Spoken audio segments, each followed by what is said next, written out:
प्रधानमंत्री हिंदू, मुख्यमंत्री हिंदू, गृह मंत्री हिंदू, रक्षा मंत्री हिंदू, वित्त मंत्री हिंदू, कई राज्यों के मुख्यमंत्री हिंदू, फिर भी अगर हिंदू खतरे में है तो नाक रगड़ के पानी में अपने पद से इस्तीफा दे दो। मोदी जी, तुमको अपने पद पे रहने का अधिकार।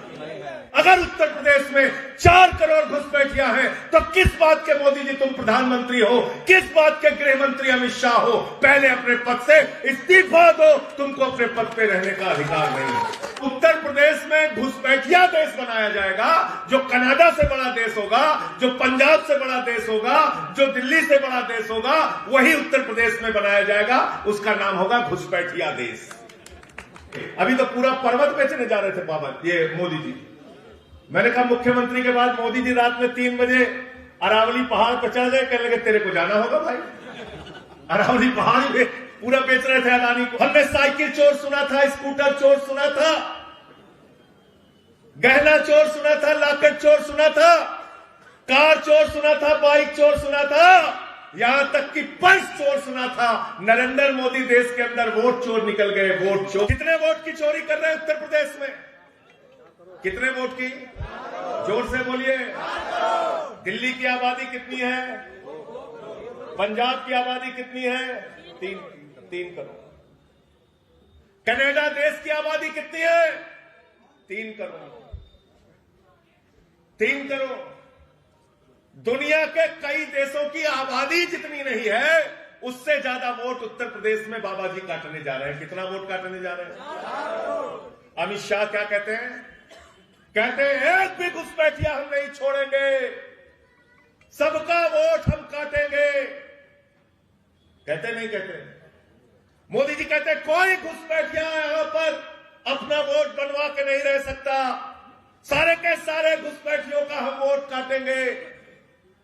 मैं मोदी जी आपसे इस मंच के माध्यम से पूछना चाहता हूं, क्या उत्तर प्रदेश में 4 करोड़ घुसपैठिया हैं? क्या बिहार में 80 लाख घुसपैठिया थे? अगर उत्तर प्रदेश में 4 करोड़ घुसपैठिया हैं तो किस बात के मोदी जी तुम प्रधानमंत्री हो, किस बात के गृह मंत्री अमित शाह हो? पहले अपने पद से इस्तीफा दो, तुमको अपने पद पे रहने का अधिकार नहीं है। 11 साल से ट्रंप का शासन है क्या?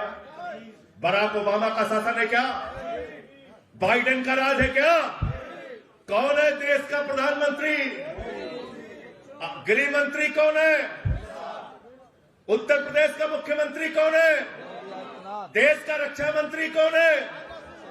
सबके सब हिंदू है और कहते हैं हिंदू खतरे में है। हिंदू खतरे में है।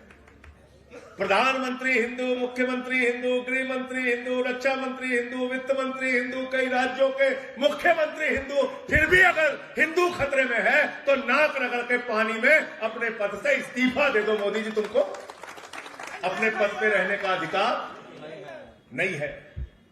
कह रहे हो हिंदू खतरे में है। जिसका जिसका वोट कटेगा उसको सब डिटेंशन सेंटर में रहना पड़ेगा, और अगर हम लोगों का काट दिया तो ठाकुर ब्राह्मण उनको भी रहना पड़ेगा।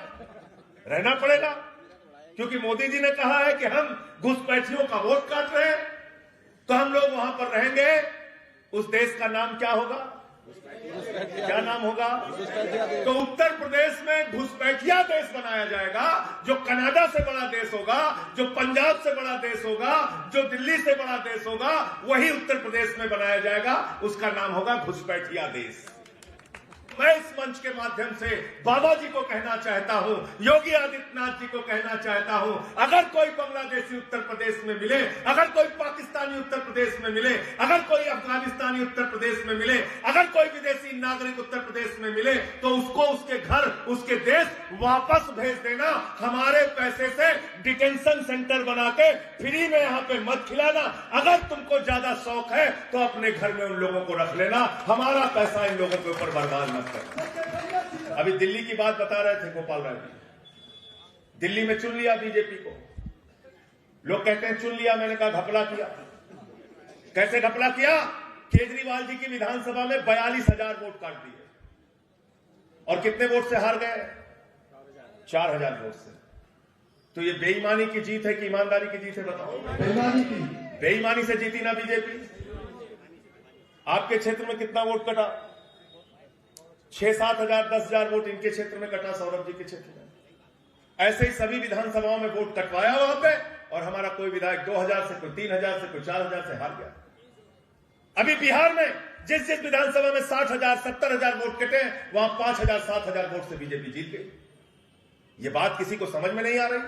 चुनाव आयोग को एसआईआर कराने का संविधान में कोई अधिकार नहीं है मेरे दोस्तों। एक गैर संवैधानिक काम चुनाव आयोग कह रहा है। मैं एक सांसद के तौर पे, एक जिम्मेदार नागरिक के तौर पे बात कह रहा हूं। एसआईआर कराने का अधिकार ज्ञानेश कुमार को नहीं है, नरेंद्र मोदी को नहीं है, चुनाव आयोग को नहीं है। तो एक गैर संवैधानिक काम हम हिंदुस्तान के अंदर, उत्तर प्रदेश के अंदर होने नहीं देंगे। ये इस बात की लड़ाई है और इस बात की लड़ाई में आपका साथ चाहिए। अभी तो पूरा पर्वत बेचने जा रहे थे बाबा ये मोदी जी।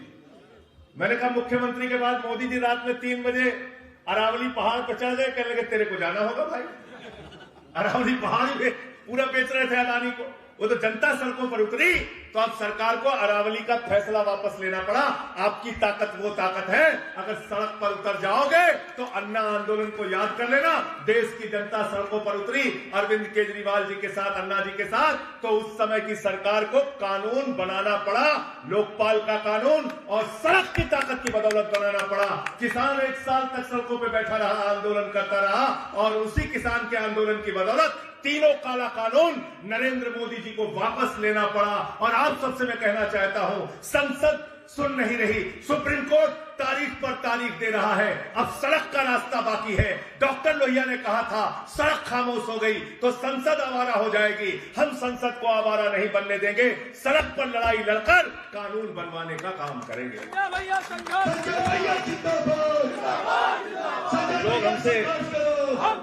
लोग हमसे कह रहे थे इस ठंडी में 4 डिग्री सेंटीग्रेड में, 4 डिग्री सेल्सियस में आप क्यों निकले हुए हैं पद यात्रा करने के लिए?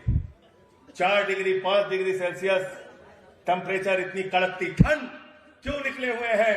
तो मैंने उनको जवाब दिया कि सत्ता की गर्मी निकालना है तो ठंड में सड़कों पर निकलना पड़ेगा। और आज सत्ता की गर्मी निकल रही है। आम आदमी पार्टी से लोग परेशान हैं। तो पहला मुद्दा है वोट बचाओ और दूसरा मुद्दा है संविधान बचाओ। ये संविधान बचाओ हम क्यों कहते हैं? संविधान बचाओ इसलिए कहते हैं कि आज दलित का हक मारा जा रहा है, पिछड़े का हक मारा जा रहा है, मुसलमान के घरों पे बुलडोजर चलाया जा रहा है, उनकी दुकान पे बुलडोजर चलाया जा रहा है। जब हम ये कहते हैं कि हम संविधान बचाने की लड़ाई लड़ने के लिए निकले हैं, तो याद रखना पासी समाज के एक बुजुर्ग को पेशाब चटवाने का काम मंदिर की सीढ़ियों पे किया गया। याद रखना एक दलित को घोड़ी पर चढ़ने के कारण मारा गया और पीटा गया। एक सीआरपीएफ के जवान को बुलंदशहर में अपनी शादी में घोड़ी पर नहीं चढ़ने दिया गया। ये हो रहा है। हनुमान चालीसा पढ़ रहा है चर्च के सामने बरेली में। हनुमान चालीसा पढ़ा जा रहा है चर्च के सामने। क्या हनुमान जी ने आपको यह करने के लिए कहा है? मैं आरएसएस के, बीजेपी के लोगों से कहना चाहता हूं, अपनी गुंडागर्दी बंद कीजिए। गुंडागर्दी से देश नहीं चलेगा। देश चलेगा संविधान से, किसी मोदी और योगी के फरमान से देश नहीं चलेगा।